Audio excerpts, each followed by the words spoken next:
আজকের কেকটা কিন্তু একেবারে অন্যরকমভাবে বানিয়েছি, আর খেতেও কিন্তু ভীষণ সুস্বাদু। তো চলো কেটে দেখি কেকটা কীরকম হয়েছে।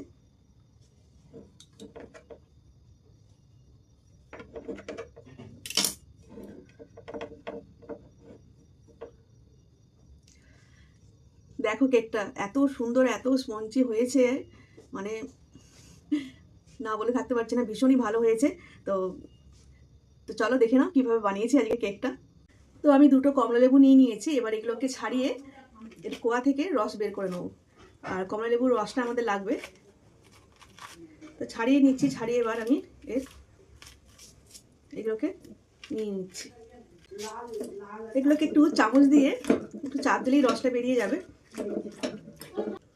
তো দেখো এই যে এগুলোকে চামচ দিয়ে আমি একদম চিপে চিপে রসটা বের করে নিয়েছি, এবার এটাকে ছেঁকে নেবো।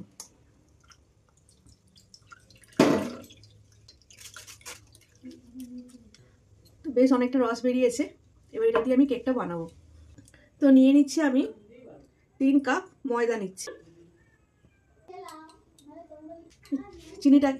চিনিটাকে গুঁড়ো করে রেখেছিলাম সেটা দিয়ে দেবো, আর মিষ্টিটা যে যার পরিমাণ মতন নেবে, যে যেরকম মিষ্টি খায়। তো এবার দিয়ে দিচ্ছি 2টো ডিম, আর দিয়ে দিচ্ছি যে এই কাপ মাপে 1 কাপ তেল, সাদা তেল। এবার সবটা একদম ভালো করে মিশিয়ে নেব।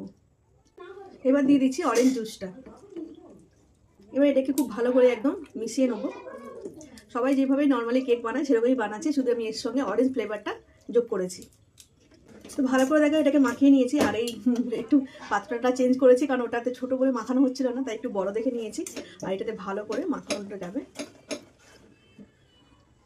তো দিয়ে দিচ্ছি 1 চামচ বেকিং পাউডার, আর 3 ভাগের 1 ভাগ দিচ্ছি বেকিং সোডা। দেখো আমি খুব সামান্য একটু ফুড কালার দিচ্ছি, এটা অপশনাল, দিতেও পারো না দিতে পারো। এবার ভালো করে সবটা আবার মিশিয়ে নিচ্ছি। তো আমার কেকের ব্যাটার কিন্তু একদম রেডি হয়ে গেছে। এবার আমি কিন্তু একদম গ্যাসের ওভেনেই এটাকে বানাবো, আর খুবই সহজভাবে।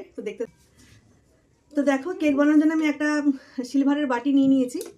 এবার এর মধ্যে আমি একটু সামান্য সাদা তেল দিয়ে দিচ্ছি, সামান্য একটু সাদা তেল দিয়ে দিলাম। তো কারণ হচ্ছে এটা বাটার পেপার এতে দিয়ে করলে ভালো হয়, বাটার পেপার দিয়ে করলে ভালো হয়, কিন্তু আমার কাছে বাটার পেপার নেই, তাই আমি ভালো করে এটা একটু তেল মাখিয়ে দিলাম, আর একটু ময়দা ছড়িয়ে দেবো।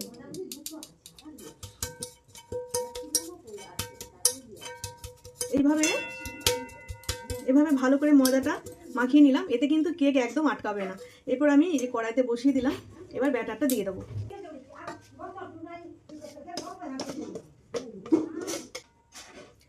তো ব্যাটারটা দিয়ে দিলাম, এবার এর উপর দিয়ে একটু ড্রাই ফ্রুট দিয়ে দেবো। তো ওপর থেকে একটু আমি কাজু বাদাম দিয়ে দিচ্ছি।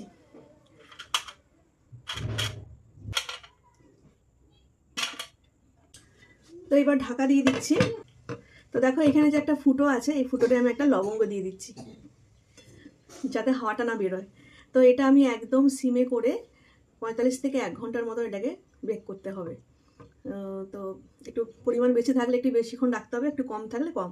তো এটা আমার একটু বেশি পরিমাণে আছে, তো এটা আমি 1 ঘন্টা রাখবো একদম সিমে। তো 45 মিনিট হয়ে গেছে, এবার আমি কেকটা একটু খুলে দেখছি যে কীরকম হয়েছে। তো কেকটা কিন্তু প্রায় হয়ে গেছে। তো আমি একটু দেখছি ছুরি দিয়ে, তো গায়ে কোনো লাগেনি। তো এবার আমি এটাকে নামিয়ে নেবো, আর সাথে সাথে এটাকে কাটবো না, একটু ঠান্ডা হলে তারপরে কাটবো। তো কেকটা ঠান্ডা হয়ে গেছে, এটাকে আমি এবার একটা পাত্রে ঢেলে নিচ্ছি।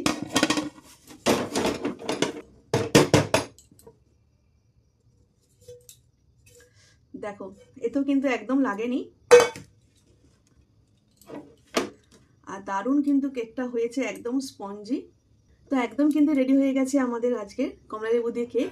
তো তোমাদের কেমন লেগেছে অবশ্যই জানিও, আর এইভাবে একবার বানিয়ে দেখো, ভীষণই সোজা আর খেতেও কিন্তু খুব মজা।